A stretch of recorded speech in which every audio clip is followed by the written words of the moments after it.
Hi all. So in this video, let us see about coconut, and it is also one of the plantation crop. So last three videos we have seen about cashew, its processing and the products of cashew. So in this, let's see about coconut, like how it is being processed, and we all know many value-added products of coconut. So let us see how each and every product is being processed. So, as we all know, coconut is one of the most oldest crops grown in India. So, it is actually referred as the tree of heaven, tree of abundance, tree of life, and kalpavriksha. So, like India, they mainly account for 18% of the world coconut production, and we stand third in production after Indonesia and Philippines. Grown in 1.5 million hectare with a total production of 10,000 million nuts, like 91% of the total area and production is concentrated in southern states of India. Your milling of copra provides 3 lakh tons of oil annually, and 15% is used in industry and 30% for the edible purposes and rest for the toiletry. And it makes a contribution of 6% for the total edible oil production. So coming to the when we see the production status of coconut, from the Directorate of Economics and Statistics, Ministry of Agriculture, Government of India, when we see the different states like Andhra, Karnataka, Kerala, TN and all India level, when we compare, the productivity is more in Andhra Pradesh when compared to Tamil Nadu. We are standing in second position. And composition of this coconut, we all know husk, shell, meat and the water are the four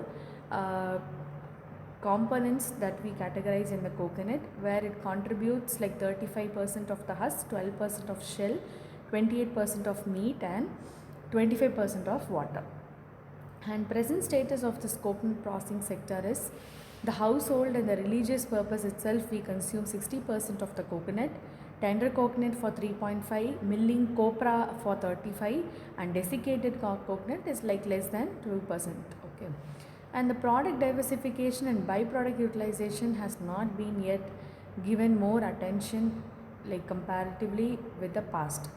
India lags behind in the post-harvest processing sector for mainly coconut, and various coconut kernel based products have been developed such as coconut milk powder, desiccated coconut, skim milk, milkshake and natari cocoa.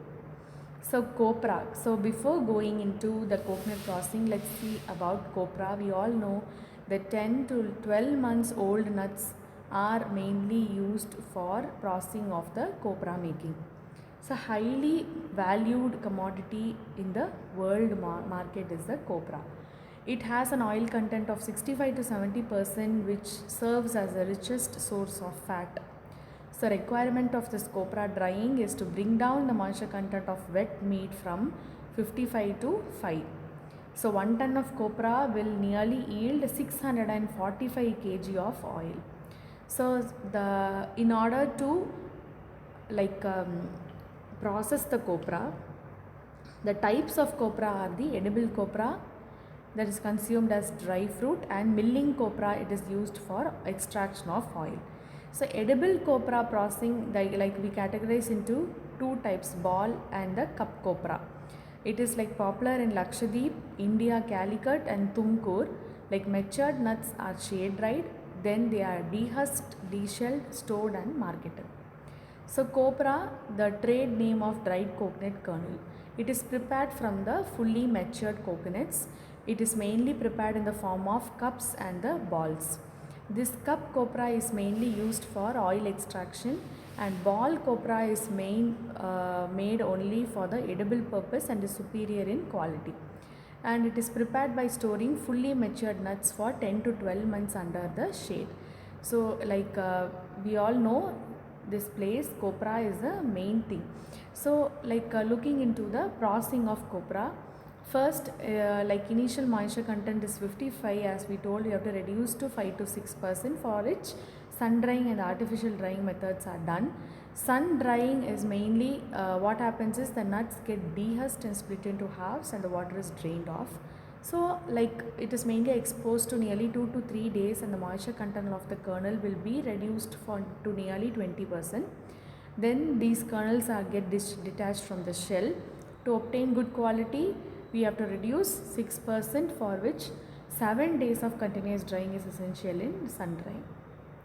So like sometimes 10% we will yield from the sun drying process when it is dipped in NaOH or NaHCO3 solutions. So these dipping in chemical solutions were all like it was developed by certain institutes, and it is being adopted to just study like how long it will take for drying the copra under sun. And coming to the artificial dryings, like many types of artificial dryers are used, like kiln drying, hot air dryer, solar dryer, or direct smoke copra dryer batch type is being adopted. So kiln drying is nothing but like this will be spread over a platform of bamboo or wood and subjected to heat of slow fire for 4 to 5 days. Here, due to the hot smoke of temperature 40 to 45 passes through the copra, the drying will take place. Sometimes the copra produced by this kiln method is of inferior quality and also brownish in color. So this is something about semi-dried copra drying, where it is like combustible pit is being constructed for 3 away from drying bed. Smoked hot air will pass through the tunnel to the drying bed. Like indirect hot air drying is also adopted, where directly it is not subjected to heat. That is, it will be like placed in a, it will be passed through a hot air ventilator, and where the baffles will be provided and the blower speed also can be adjusted inside the drying chamber.